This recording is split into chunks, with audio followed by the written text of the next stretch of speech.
Uh, so Stan Lee has passed away.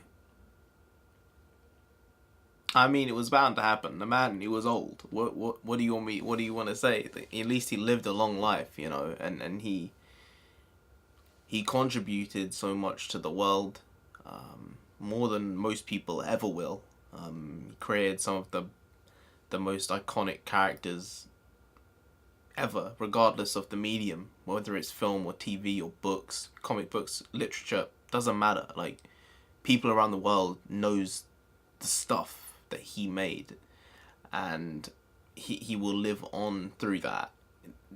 He just will. I'm just thinking about, you know, some of my favorite characters that he created, like Black Bolt of the Inhumans. Like, he is definitely probably in my 10 favorite characters in comics.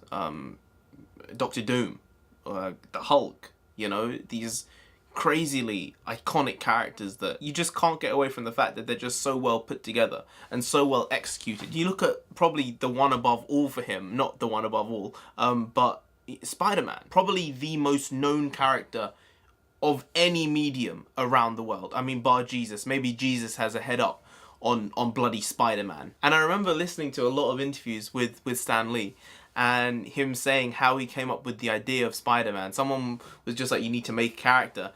And he saw this fly come into a room, and he was like, Fly Man, no.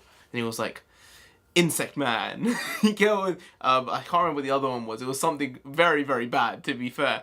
And then he was just like, Spider-Man.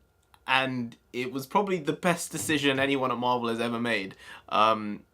With that character name. There are seriously too many ideas this guy gave to the comic book industry, but one for me which stands out is probably Daredevil. I mean, I know Frank Miller was the guy who basically made that character into something which most comic book fans knew and loved, but, you know, the idea was his to start with, a blind superhero.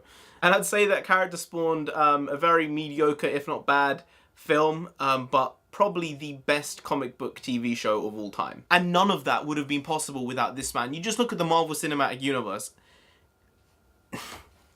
I'm just glad that he got to see Infinity War before he passed away. I mean, I know that's something which is stuck in my head. It's like, well, I did. It was something I wished. I was like, I hope that he can see Avengers 4. It was really something I've said. I really hoped he got to see it. But I guess he got to see a completion of what he created all those years ago, and I'm just, you know, I'm sad for his family and his friends and everyone at Marvel, but I'm really annoyed isn't the right word, but I'm pissed off that the fuck didn't last long enough. All right, I wish he'd been able to see Avengers 4. You know, yeah, this just brings up a bad memory, to be honest with you. I was actually going to meet Stan Lee like 4 years ago at London Comic Con. It was the last con that he was doing outside of America ever, I think. That was what it was billed as. And I had my ticket booked to go and see him. I'd bought the pass. And then my parents are just like, oh, we have something to do on that day. You can't go. I was like, guys, I'm going to see someone who's really influenced my life a lot.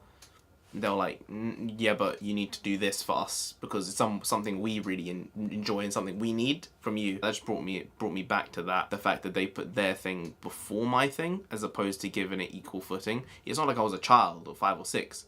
I was an adult and they still chose that. But it is what it is.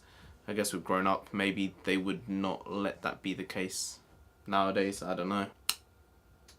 Yep, I guess leave it on a fucking sour note. Stan the man, you gave so much to the world, and the world has so much to thank you for. So I'll just say it. I'll just say thank you very much for inspiring me, influencing me, and giving me something when there was really nothing in my life, like at all. Jeez. Anyway, guys, I'll see you next time. Skadoosh.